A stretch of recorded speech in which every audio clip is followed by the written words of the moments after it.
Let's talk about why people say they're going to do something but never end up doing it. I'm Colin Stewart. I'm a 21-year-old entrepreneur who did not go to college so I could start up a jewelry business with my best friend. My opening statement is something that I've struggled with for as long as I can remember. Hate to admit it, but it's true. I'll give you a few examples. Running every single day, stretching every single day, reading every single day, meditating, eating a clean and healthy diet. All of these separate aspects of life have one thing in common. They are compounding habits. For example, the healthier you eat, the healthier you're going to get. The longer you read, the more knowledge you're going to obtain. On the other hand, the later you go to bed, the later you're going to wake up. The less you stretch, the less flexible you're going to be. So let's get around to why it's so hard to change all of these habits and why some people may claim that they want to do something but never do it. Thinking about the actions are simple. Oh yeah, I'll just read for 20 minutes, or oh, I'll just get up an hour or two earlier, or oh, I just won't eat that pancake in the morning, instead I'll have eggs. Way easier said than done. Because if you're not used to consistently doing these things or lose touch with why you wanted to do it in the first place, there's a very slim chance that you'll be able to start it like that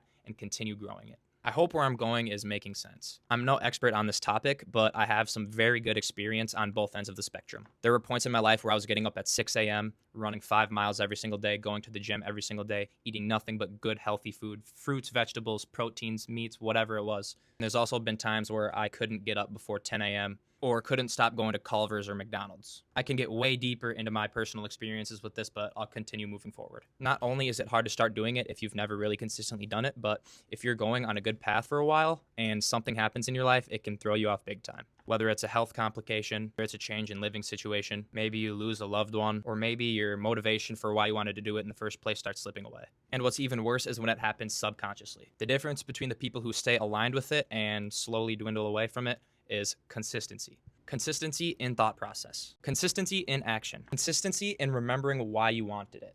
And consistency is the whole reason why I wanted to start posting. Pretty much every single time I've ever wanted to make a change, it was purely based on motivation, and motivation can only get you so far. It's not just me, it's probably millions of people who have gone through the same thing. It really comes down to how bad you want something. If you're really content with what you look like, you're probably not going to be too concerned about your exercise or your eating. On the other hand, if you are very unhappy with how you look or how you feel, then you are going to be motivated to change something. Motivation can be a superpower because it's going to catapult you to get a running start on whatever it is that you want to change. Like I mentioned, as soon as that motivation starts slipping away or something big in your life happens, it's going to get harder and harder to stay on that same path. It can be pretty hard to identify when you start slipping, and sometimes it might be even too late. So the biggest thing that I've learned is that you have to stay aware at all times at what is changing, and then be strong enough to maintain the path that you have set for yourself. And you get that strength from being consistent in what has gotten you to this point. I hope I'm not sounding too much like a life coach or anything, but really this video is a note to self because I am trying to improve on this aspect of my life drastically. I'm running out of time. Thank you if you watched to the end. We'll see you tomorrow.